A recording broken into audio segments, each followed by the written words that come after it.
Hello, everyone, and welcome back to Learning English with Podcast Conversation. I'm Tony, your host, and today I'm really excited because I'm joined by my wonderful co-host, Jenny. Hi, Tony. Hi, everyone. It's great to be here. I'm excited, too, because I think today's topic is super important for so many learners. Absolutely, Jenny. Today we're talking about something that many of our listeners might face: how to study English alone. You know, not everyone has a teacher or a study partner, or maybe they just prefer to learn at their own pace. Is it really possible to make good progress when you're the only one in your English class? Oh, 100% yes, Tony. It is absolutely possible, maybe even necessary for some people. Studying alone gives you flexibility. You can choose what you want to learn, when you want to learn it. But I know it can also feel a bit lonely, or maybe you don't know where to start. Yeah, exactly. That's the challenge. So today, we want to give you, our amazing listeners, some practical tips, some inspiration, and show you that your solo English journey can be incredibly rewarding. Definitely. We've broken it down into a few key areas.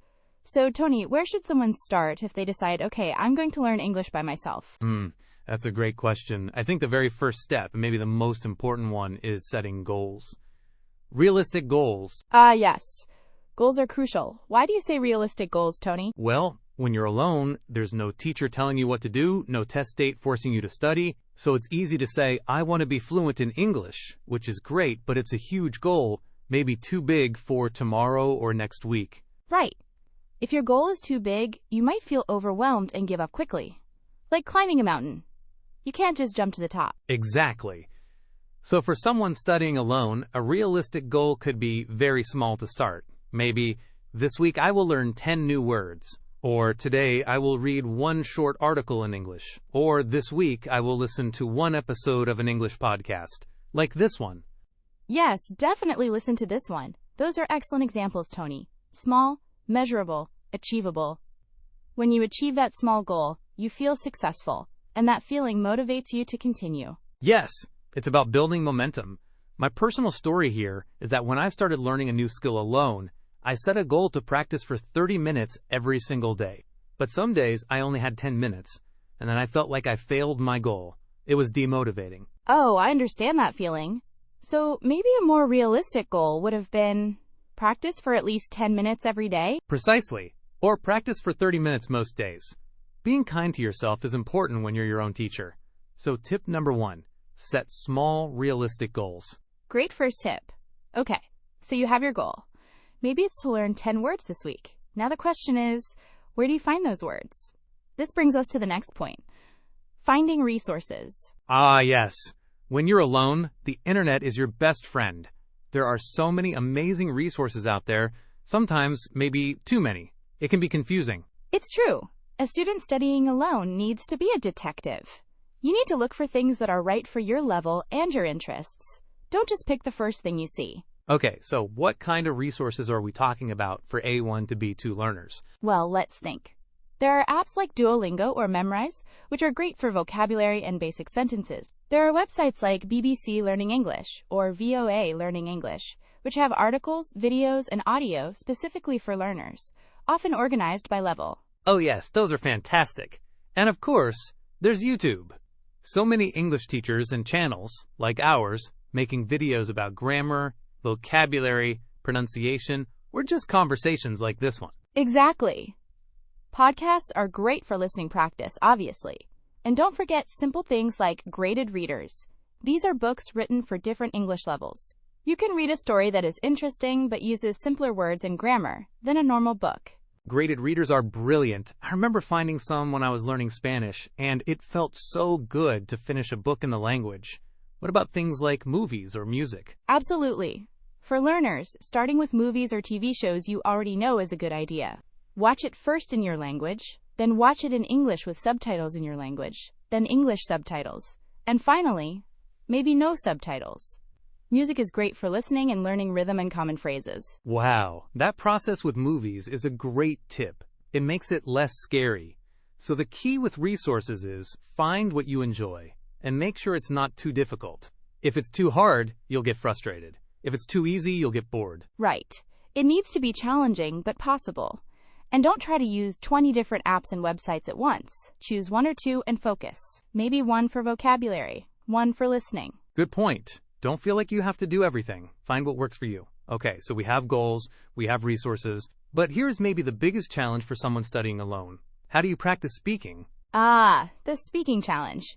It's true. This is the hardest part when you don't have a conversation partner. But it's not impossible. There are ways to practice speaking even by yourself. Okay, I'm listening. Tell me, how can I have a conversation with myself? Well, you can literally talk to yourself. Describe your day out loud in English. When you're cooking, say what you are doing. Now I'm cutting the onion. It makes me cry. Or when you're walking, describe what you see. Oh, look at that big tree. There's a dog under it. That sounds maybe a little crazy. It does feel strange at first, I agree, but who cares? Nobody is listening, and it forces your brain to think in English and your mouth to make the English sounds. It helps build fluency and confidence. Okay, I can see how that helps get the words out. What else? You can record yourself. Use your phone. Read a paragraph from a book. Or answer some simple questions you write down yourself. Or just talk about a topic for a minute. Then listen back. Listening back? That sounds painful. Hearing your own mistakes. It can be, but it's so useful. You notice things you don't notice when you're speaking. Maybe your pronunciation of a certain sound, or a grammar mistake you make often. It's like being your own teacher and student. Okay, I guess that makes sense. It's feedback, even if it's from yourself. Any other ways? Yes, shadowing is a popular technique. You listen to a native English speaker, maybe on a podcast or a YouTube video, and you try to repeat exactly what they say at the same time, copying their pronunciation and rhythm. It's like being an echo. Oh, that's interesting. So you're not just repeating after them, but with them. Right. It helps with the speed and the music of the language, the intonation. And you can sing along to English songs. That's a fun way to practice pronunciation and learn common phrases. Singing is great. I remember trying to learn song lyrics, and it really helped my vocabulary and memory. So, summary for speaking alone. Talk to yourself, record yourself, shadow, sing. It might feel weird, but it's effective. Exactly. My personal story here? When I was learning English alone, I actually used to talk to my dog. She didn't understand, obviously, but it made me feel less silly than just talking to the air. I would tell her about my day in simple English. Hello, Luna. I went to the shop today. I bought milk. Now I am tired. That's brilliant, Jenny. Using your dog as a listener. See, you can be creative. You don't need a human partner. Definitely. Okay, so we have goals, resources, and ways to practice speaking. But studying alone can sometimes feel demotivating. How do you stay motivated? Oh, this is a big one. It's easy to feel lonely, or like you're not making progress, or just get bored. I think tracking your progress is really important here. Tracking progress? How do you do that alone? It doesn't have to be complicated. Just a simple notebook or a note on your phone. Write down what you studied each day. Monday, learned 5 new words. Read 1 page of my book. Tuesday, listen to 10 minutes of a podcast. Practice talking to myself for 5 minutes. I see. So even on days when you feel like you did nothing, you look at your notebook and see, oh, I did do something. I studied for 15 minutes. It shows you your effort. Exactly. Seeing that effort, seeing the list grow, is very motivating. It proves to yourself that you are working towards your goal. Another thing is celebrating small wins. Small wins? Tell me more. Like, if your goal was to learn 10 words this week and you did it, celebrate. Buy yourself a small treat. Watch an episode of your favorite show. Listen to your favorite music. Give yourself a reward for meeting your goal. Oh, I love rewards. That sounds fun and motivating. What if you feel bored with your study method? Great point, Jenny. If you're studying alone, you have the power to change things. If reading is boring today, try watching a video. If vocabulary feels difficult, maybe do some listening practice instead. Don't be afraid to switch activities. Variety is the spice of life, right? Yes, that idiom works perfectly here. And maybe connecting with others, even online? Finding an online community of English learners? You're still studying alone, but you don't feel totally isolated. Absolutely. Join forums, follow English learning pages on social media, watch inspiring English learning YouTubers. Cough, cough. It helps you feel connected and reminds you that other people are on the same journey. Self-promotion, Tony? I like it. Yes, seeing other people learn and succeed can be very motivating. Okay, So, tracking progress, rewards, changing activities, and online community. Great ways to stay motivated. Right. Now, to make sure you actually do the study, not just think about it, the final key point is creating a study routine. A routine? Like brushing your teeth? Exactly. Make it a habit, something you do regularly without thinking too much about it. When you're alone, it's easy to say, I'll study later, and later never comes. Oh, I know that feeling. My personal story is that I used to wait for a big block of free time, like 2 hours to study. But I never had 2 hours. So I never studied. Yes, so the routine needs to be realistic, just like the goals. Maybe it's 15 minutes every morning while you drink coffee. Or 20 minutes after work before you make dinner. It doesn't have to be a long time. Starting small is key again. 10 to 15 minutes is much better than 0 minutes. And it helps build a habit. Yes. Also, try to study at the same time each day or on the same days each week. And maybe in the same place, your desk, a specific chair. Your brain starts to know, okay, it's 7 p.m., I'm sitting here, it's time to study English. Creating an association.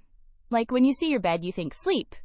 When you see your study chair, you think English. That makes sense. Precisely. And prepare your materials before your study time. Don't sit down and spend 5 minutes deciding what to do. Have your book open, the website ready, the app waiting. Maximize your study time. Okay, setting a specific time and place, starting small, and preparing in advance. Those are really practical tips for building a routine when you're studying by yourself. They really make a difference.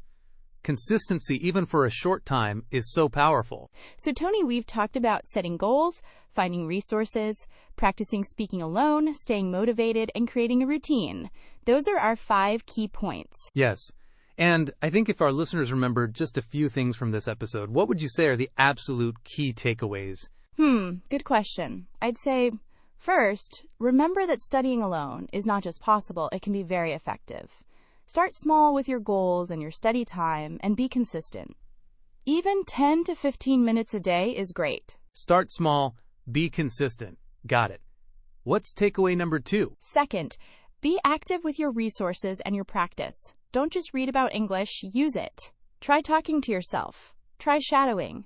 Find resources that you genuinely enjoy, whether it's a podcast, a YouTube channel, or simple stories. Use English actively. Find enjoyable resources. Okay. And the final key takeaway. The most important one may be for solo learners. Be patient and be kind to yourself. You will make mistakes, especially when practicing alone. That's okay. Celebrate the small progress you make. Track your wins, and remember why you started learning English. Be patient and kind. Celebrate progress. Excellent points, Jenny. Studying alone requires discipline and self-motivation, but it also offers incredible freedom to learn in your own way. Absolutely. You're your own best teacher and best study partner when you learn alone. You just need the right strategies. Well, I feel inspired. I hope our listeners do too. Thank you so much, Jenny, for sharing all these valuable tips and stories. My pleasure, Tony. It was great talking about this. Good luck to everyone starting or continuing their solo English journey. Yes. Good luck, everyone. Remember, you can do this. Take it one small step at a time. Thank you for listening to Learning English with Podcast Conversation. If you found this episode helpful, please share it with other English learners. And don't forget to subscribe so you don't miss our future episodes. Bye, everyone. Goodbye.